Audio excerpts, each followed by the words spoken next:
One pink with it, we're going to replace the chain on a mountain bike. Okay, to replace the chain on a mountain bike, when you know you need to replace it, you need to use one of these tools to check it.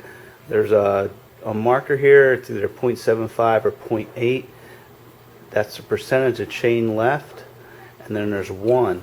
So if we put it on the 0.75 on my tool here, if it slips all the way in like that, that means it's ready to be replaced. You should replace it soon.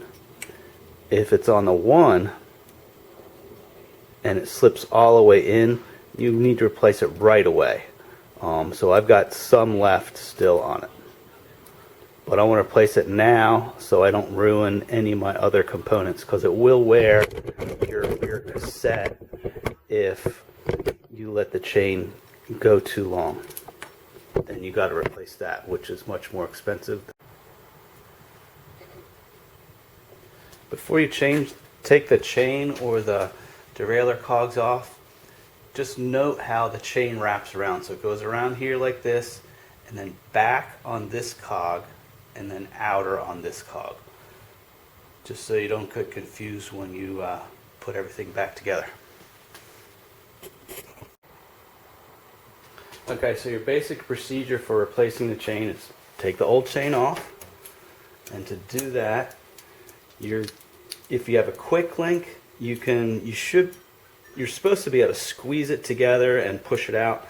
I've always found that difficult, so I got one of these things. It's a quick link remover tool, and basically you can just squeeze it. It's supposed to be able to squeeze it together, and it comes off much easier. Once you get it off, what you want to do is you want to count your links, and then on your new chain, make sure you have the same number of links, and use a chain tool either with your trail side tool, or if you got one of these, remove any extra links and then put it all back together.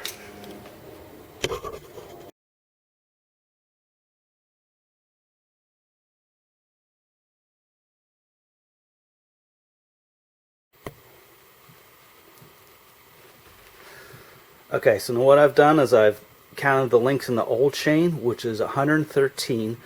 That's without the quick link. And then counted the total number of links on the new chain, which is 125.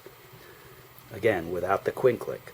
So then we're going to take 12 off. So it's 1, 2, 3, 4, 5, 6, 7, 8, 9, 10, 11, 12. We want to make sure we got a narrow link remaining on both sides of the new chain, because that's where we have to attach the quick link. So then we get there, that's the one we want. We put it in our, oops, I lost count again.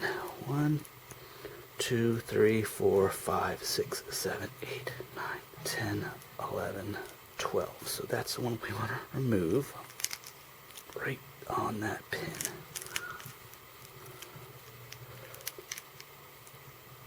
Put it right in there.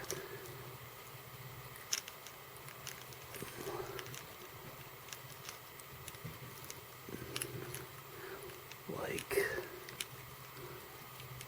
I get it. There we go. Alright, so we're going to double check. 1, 2, 3, 4, 5, 6, 7, 8, 9, 10, 11, 12. Good. And then we just crank this down and make sure that that pin gets right on the chain link pin. And we just crank it and we push it all the way through. And it'll be a little tight, and then it'll snap off. It pops off. Back that out. And boom, that's your extra links. Here's your chain.